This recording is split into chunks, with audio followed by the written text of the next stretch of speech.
Uh, Before I begin, I would like to really thank Professor Babusha Srinivas for that incredible introduction. So it would be a crime if I didn't tell you a few little things before I got into the actual topic of today's talk. So firstly, when I was 13 years old, this was very long ago. When I was in India, I was in 7th or 8th grade. I had given a small presentation, and Professor Srinivas and Professor Shrikant Prabhu and also Professor Kuncham Shamprasad, they had attended my talk, and they gifted me a short book on proofs in mathematics, and that is where I learned mathematical induction. So which turned out to be a very useful tool for me later in my career. So I'm indebted to them for that gift. And more so than that, when I was in 10th grade and 11th grade, Professor Srinivas was the first mathematician who actually taught me how to do research. Until then I was just coming up with certain ideas, and I was giving talks on mental calculations, but he introduced me to serious mathematics. I still remember, I was in his room early in the morning in the math department in Manipal. At 7:30 a.m. he would come and he taught me groups, rings, and fields, which is the foundations of abstract algebra. And I look back now to those days, and I feel that those days were very vital in my journey so far. So I'm very young, and I think Professor introduced me really well, and some of that is true, and I hope I can live up to whatever introduction he gave me, and that was a lot, but he said he wants to introduce me, so I said it's okay. But thank you so much, Professor, for that. And I would like to really thank the math department for giving me this wonderful opportunity. I heard of the fact that there is a new major opening on computational mathematics, and that's what I would like to talk about today. So it's very special to talk at MIT after a very long time. It's probably been 4 or 5 years since I last gave a talk there, and it feels really good. It almost feels like coming back home. So I would like to share my screen, and I have a short presentation to show you, and I will tell you what I would like to talk about for today. Just give me 1 second. So if at any point of time, so two things. If you have any questions in the middle, please feel free to let somebody know, and they can let me know, and I can stop. And if there is any issue with the audio or the video, please let me know, and we can fix it. Also, this meeting may end in 40 minutes, at which point we can start again, and then we can get to questions. So hopefully I should be done with the presentation by then, and then we can discuss about other questions. So I hope you will forgive me if there is any technical issue. So I'm on the other side, so things may happen. But let's see. Am I still clearly audible? Can you see my screen? Yes. Awesome. Okay. Yeah, I can also see the classrooms. That's wonderful. So yeah, good morning, everybody. My name is Raghavendra Bhatt, and I'm currently a PhD student at the University of Illinois in Urbana-Champaign, which is about 2 hours from Chicago. I just completed 1 year of my PhD program, and currently for the summer, so here we have summer break from mid of May to mid of August, and I am working at Wolfram Research. As Professor mentioned in the intro, it's the company that makes Wolfram Alpha and Mathematica, the two softwares that most of you may have used either in your high school or you may use in your engineering. So today's talk I wish to talk about a few things today, and these are the 4 main things that I would like to focus on. What has happened in today's day and age, especially in the last few years and in the last few months, if you're following the chat GPT becoming really viral, right? So the thing that has happened is many concepts which were considered to be pure are now becoming more and more applied and computational. So I hear that MIT is also starting a program on VLSI, and then you have a program on computing. Biology majors are becoming computational biology, chemistry majors are becoming computational chemistry and computational science. So we are also trying to now do mathematics into computational mathematics. And can we prepare this new generation of students for the world that they will live in 10 years from now, including the world that I will live in, where it will be more of artificial intelligence and machine learning and computations as opposed to pen and paper proofs. Now, I am a purist myself, and I am much more comfortable with pure mathematics, and that's why I'm doing a PhD in pure math. I was told by a lot of people to go into computer science, but I wanted to stick to proof writing and mathematics. But I am aware of the fact that it's very difficult to probably get a career with only one skill. So most computer scientists would also need to be aware of some of the proofs, and most mathematicians would also have to be aware of how to write code. So this new major that you're having on computing and mathematics is a wonderful blend where it can prepare you for a life in academia, a life in the industry, or if you want to do your startup, right? So you will learn how to write code. You will learn fundamental math courses like linear algebra, maybe some abstract algebra, maybe some real analysis. So you have a very good background in proof writing, but at the same time, you will learn numerical analysis, differential equations, introduction to artificial intelligence, deep learning, neural nets. So you will also have a very good background in Python and other programming languages. So it's a way of preparing you for what lies ahead, but at the same time it will also keep you in such a pattern where you'll know how to do proofs as well. So you learn the foundations and then you learn how to apply them. One of my professors here said that recently they did a study and they found out that the actual thought process that goes behind writing a computer code and writing a mathematical proof is not very different, right? Those are two very different things. If somebody tells you to write a long proof in abstract algebra, and somebody tells you to write a simple algorithm to solve some sorting problem, these are two different things. But apparently, the way the brain works and how you have to do things step by step is very similar. So if we can somehow start from the very basics itself and teach students on how to do both of those things, then it gives them the luxury of choice where they could either go into math or they could go into computer science. So that's why I think this is a wonderful initiative by Manipal. And I would like to do all of these demonstrations today on Mathematica itself. So these slides are written on Wolfram Mathematica. Coincidentally, the first time I ever saw Mathematica was also in the MIT Math department back in 2014 and 15 when we were working on our very first research project with Professor Srinivas. So life has come a full circle. Now I'm actually working for Mathematica. So Mathematica was one of the first softwares that inculcated this computational nature into mathematics. Our CEO Stephen Wolfram, some of you may have heard of him. He was a pure physicist and a mathematician, but then he went into writing code, and now he has this company that is filled with a lot of mathematicians, but they do a lot of software programming. So you have a lot of applied stuff going on, and I thought I could give you some very simple examples on how one can approach mathematics from a computational standpoint. When I say computational standpoint, I mean from an experimental approach. Now, when I started mathematics as a very, very young child, I thought of mathematics as a game. It was something where I played with. I would try to do different things and I would get different outcomes, and then I would decide, what to make of it. So you do it like how you would do a chemistry experiment. It's not something which has clear-cut rules. You play around with it and you try to observe patterns. Because to me, mathematics was all about observing patterns. And I didn't actually care about why those patterns are working out, but I just saw some patterns and I thought they were cool. So I will be talking about an experimental approach to mathematics. There's a photo there of a journal that's actually a famous journal that purely publishes papers in mathematics focused on experiments. Okay. So if any of you is ever interested in that research, I highly recommend looking at that journal. And I will show you a few things on Mathematica, and I will finish by showing you one of my first ever research ideas, which was about 2 or 3 years ago, that I came up with, something that I call the game of primes, which is again a computational way of exploring prime numbers, which has always been my favorite thing. Okay, so let's start by looking at a few things. Again, at any point of time, if you have any questions, please feel free to ask me. Absolutely no formality.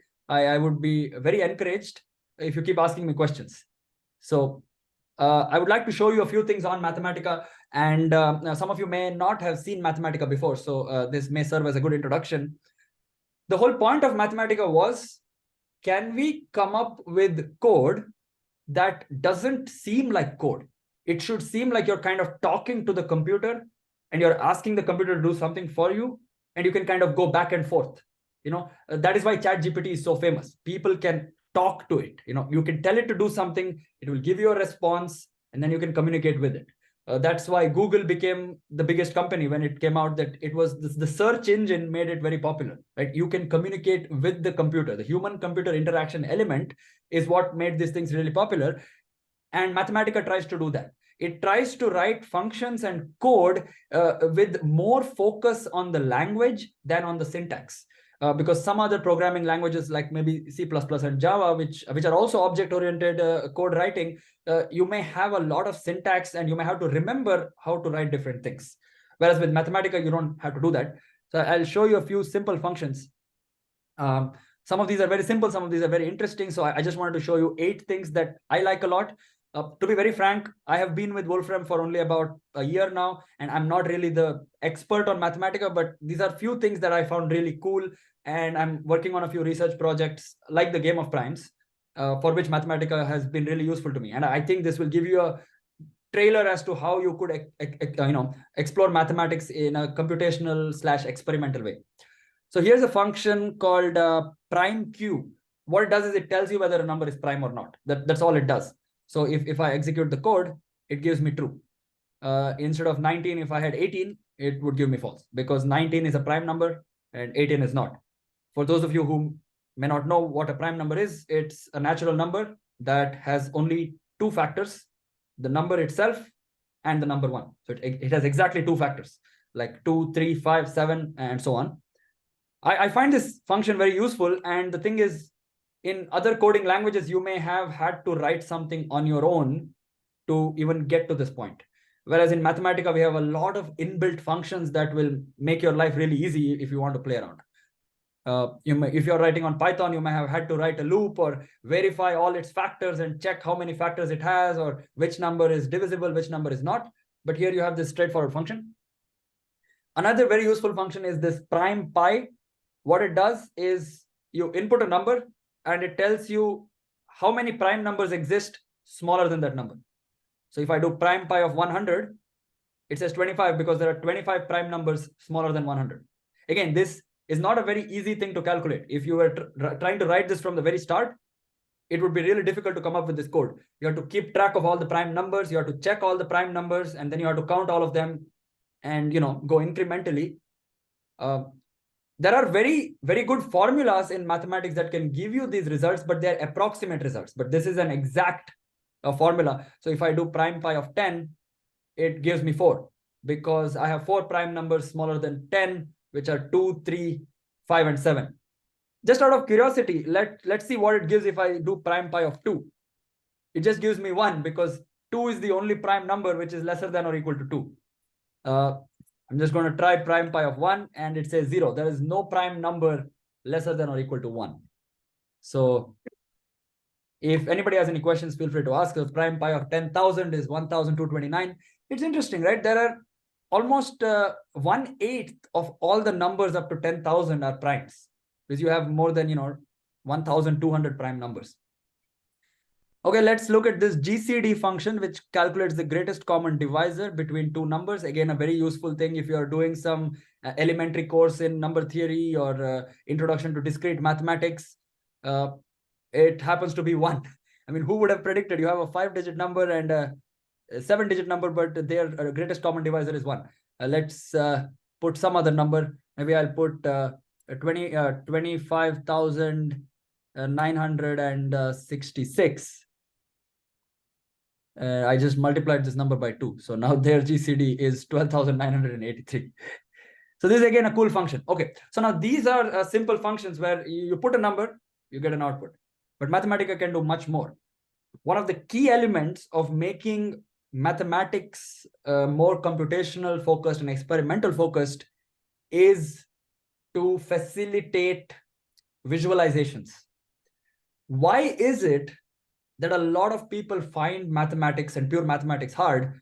It's because there is very little that you can actually see, right? It's all happening very abstractly.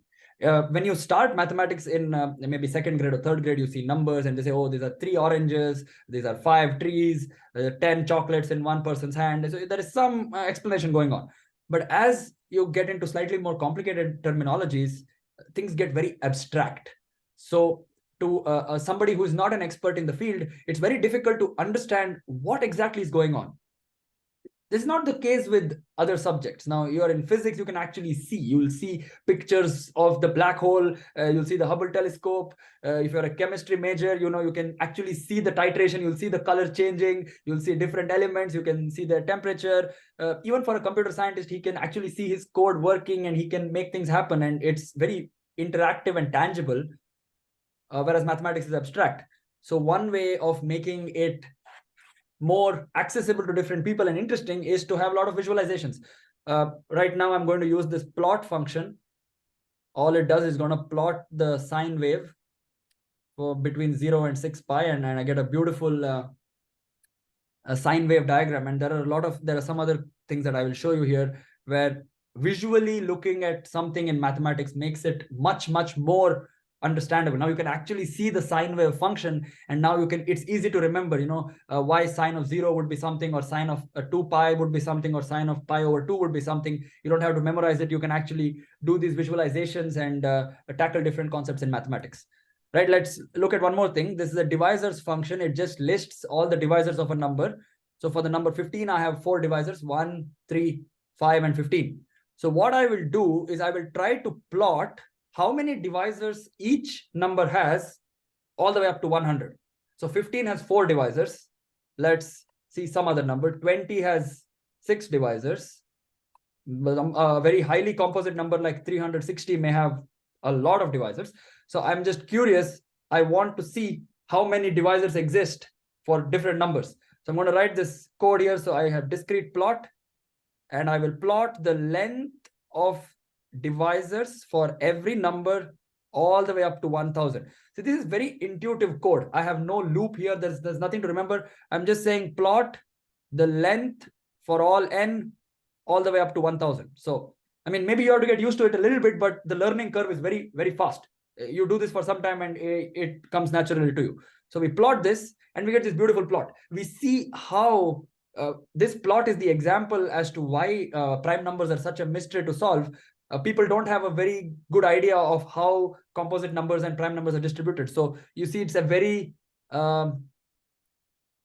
non-intuitive sort of graph. Now, this is all the way up to 100. You see that there is no real pattern. Some of them have a lot of factors. Some of them have less factors. It just goes up and down. If you can see the number 2 here, these are all the primes. Those are all the numbers that have only 2 factors. And you see all these numbers here. Those are the very highly composite numbers. There is 60, there is 72, there is 96. So maybe I'll do it up to 10. So you get an even better idea. So this is 2, 3, 4, 5, 6, 7, 8, 9, 10. These are the numbers on the x-axis, the number of factors they have on the y-axis. Is it visible? Yeah. Can you zoom it little bit? They are not able to see. No, I could increase the, yeah, let me do this. Yeah, okay. Is this better? Yeah. Okay. So this is the divisor plot for all the numbers from 1 to 10. And this is just showing how many factors each number has. Let me go back to the original one. Let's look at this 1000. Let's look at 100. And if you see here, let me try to, I'll see if I can zoom it even more. Okay. This is, okay, good. So now you can see all these numbers with 2 factors are the primes and all the other ones are the composites. So this is it's a very simple line of code to write, but it gives you a good visualization. Okay. Now, just 2 more things before we get into something else. Now, this is, I can do some drawings as well. I can draw a disk and a rectangle, and I can even specify the coordinates where I want to draw them. This is saying this should end here. The center of the disk should be 2, 2. The rectangle should start at 0, 0 and end at 2, 2. That's why you see the rectangle and the circle are meeting each other, because they're the end point of the rectangle and the midpoint of the circle is the same.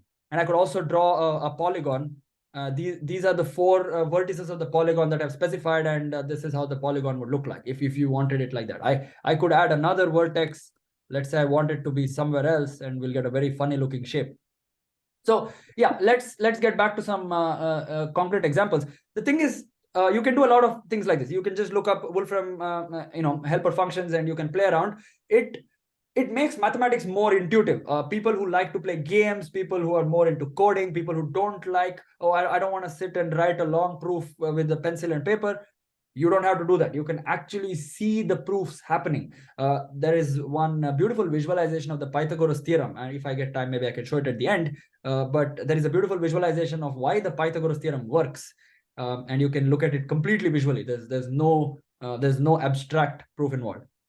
So moving on, I want to show you two simple exercise problems. These are actual mathematics problems that you would encounter in maybe a 10th grade math class or maybe an introductory course in college. How you can solve this just with the use of software. You don't have to do any abstract thinking. You can actually see what happens step by step. And now you'll understand why I made that comment at the beginning that code writing and proof writing are not too different. So as I mentioned at the beginning, there was that book that the three professors gave me when I was 13 years old, and I learned about mathematical induction. It's one of the most powerful tools, and it's very applicable in real life as well. When you encounter a tough situation in life, you see, oh, does the base case hold? Does an arbitrary case hold? If the arbitrary case holds, will the next case hold? Okay, it works for everybody. So it's how people do random sampling sometimes in life. This is a simple induction problem. Prove using mathematical induction that for every number greater than 1, the sum of all the numbers, the sum of squares of numbers up to that point is going to be n times n plus 1 times 2n plus 1 divided by 6. This is something you can do in an introductory math class. How do we do this on Mathematica? So I just wanted to show you two exercise problems before I get to the game of primes, which is my favorite part. But here, what we do is we first define two functions where one function talks about the nth term of the sequence and one function talks about the sum of the n partial sums. So I've defined one function which gives me the nth term, right? So I've defined this, and this is n squared because we have each term is 1 squared, 2 squared, 3 squared, and so on. And I've defined another function that is the thing I'm trying to prove. If this problem is proved, or if this conjecture is real, then the sum of the first n terms should be n times n plus 1 times 2n plus 1 divided by 6. So this is what I'm trying to prove. So how do I do this? I start with the base case as in your pure math class. I verify what is a of 1. Just a second. Let's rerun all of this. Or maybe I have to call it something else because some of those symbols may be protected. So let's rerun these functions. I'm just going to call them A1 and S1. It doesn't really change the logic. So what is A1 of 1? It is 1, because what is A1 doing? It's taking the value and giving you the square of the value. And I check what is S1. That's also 1. So the base case is good.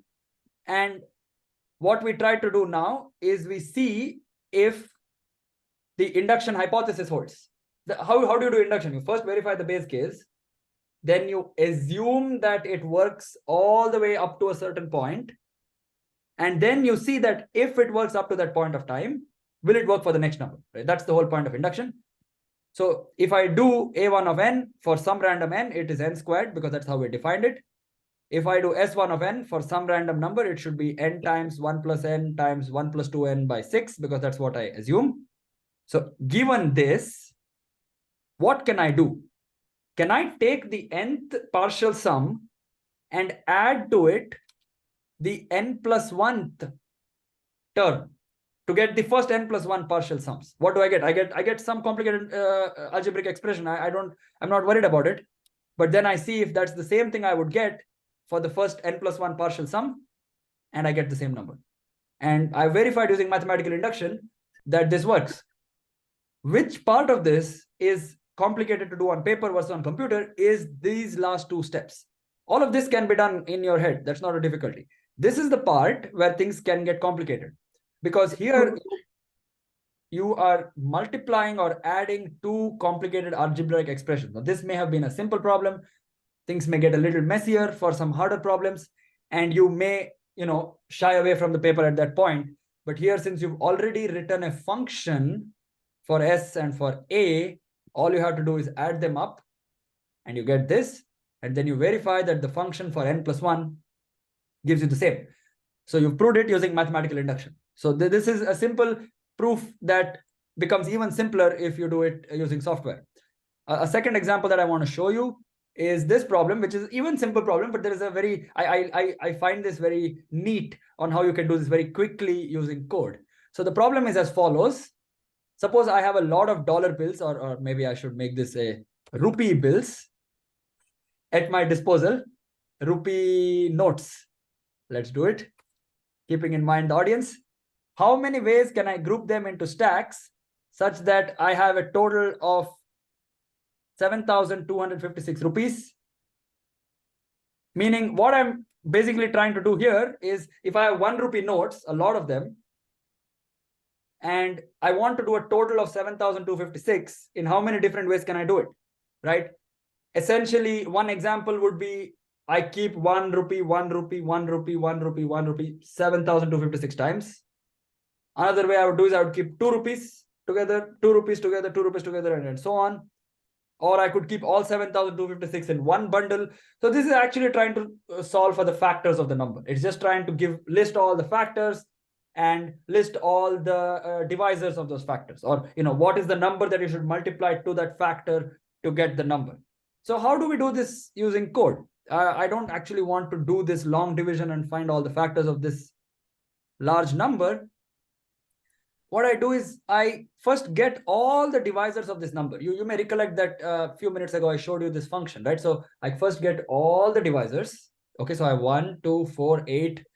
Maybe the only thing a person would have done was these 4 in his head. He could see, but there's no way you get these other numbers.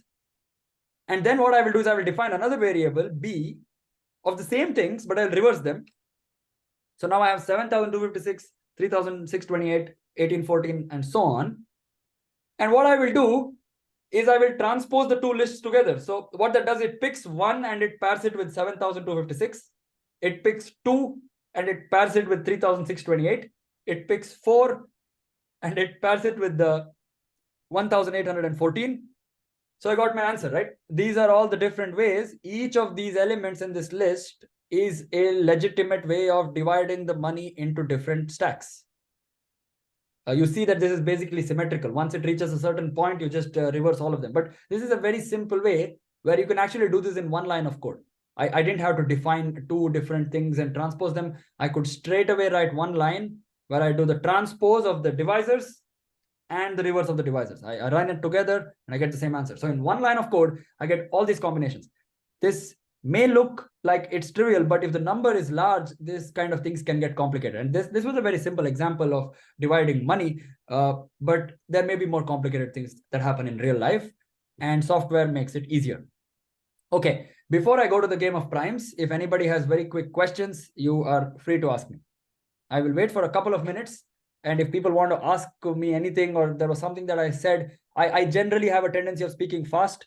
So I would completely understand it if somebody told me to repeat something. So feel free to do that. If not, we could get into the last part of my talk, which is talking about cellular automatons. Any questions at all? Any questions? If not, we can talk at the end of the presentation as well. I will have 10 minutes at the end and we can talk. Do you want to talk then? Any questions? Okay, that's fine. We could probably finish this and then we can peacefully talk. Maybe the Zoom meeting would. Yes, there is a comment. What Raffer did is known as symbolic computation. Yeah, you can. Yes. That's correct. This is symbolic computation. This is a very key element of things like theorem proving and other ways of making mathematics more coding oriented. Okay. So moving on to the last part, and I assure you we can discuss things after that. This is something which is very special to me, called the game of primes. I will not get into complete details of this because it may take a full another presentation to talk about all the intricacies. This paper is currently available on archive. So I will share the link with the organizers, and if anybody is interested in reading the paper and what are all the different things that go into the thing, you can definitely read it. But I will give you a quick story as to what exactly happened here. This was in 2017. 6 years ago, September of 2017, I was on a trip to the United States to do some presentations, and I was exploring different colleges. So what happened was I ran into this wonderful mathematician called John Conway at Princeton University. And he is one of the pioneers of game theory, and he actually passed away a few months after this meeting of ours. So I was very, very fortunate to meet him. And he did this great thing called the game of life, which some of you may have heard of. And 3 years ago, when I was in this class here in UIUC, I was thinking about this game of life, and I was in a number theory class, and I thought there should be a way to inculcate this game of life into in number theory, right? This is what my motivation was. So I came up with something called the game of primes.